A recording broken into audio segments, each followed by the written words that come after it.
Okay, so I have a second demo for you on the Flow Hackathon May 2025 Flow IoT Project Hummingbird.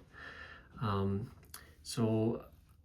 the first demo, what we showed is basically this little device, again ESP32 microcontroller, and we showed that it's able to read latest field block from the chain.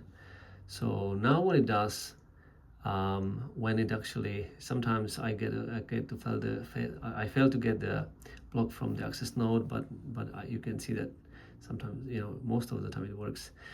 So now what you see is not only the block height, but you can also see second line on the display. I'll tell you in a minute what that second line is. What we've done is we have deployed a contract, a very simple contract, which is storing one value on chain. And now this device can not only get the latest block, but it can also read value from that contract on chain. So what you should see here is that for the latest block, the value is 7. I'm printing the full JSON response on the display.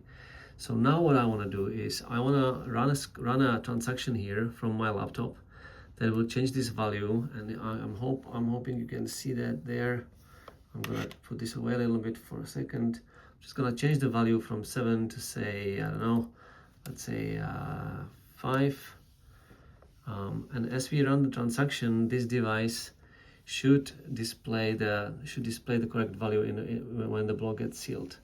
So I'm gonna run this transaction. You can still see the value 7, hoping that you can see it. Focus.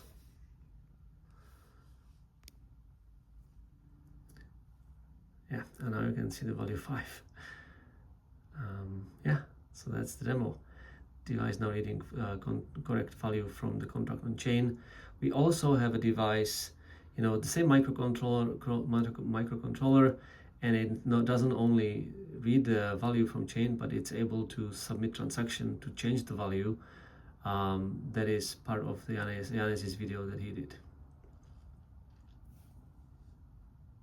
So yeah, you could control a device using this. Basically, one could update the value, the other one could read the value and change its behavior based on it, or you can also have two devices. One is submitting, updating values on chain, and the other one basically changing behavior based on the latest value.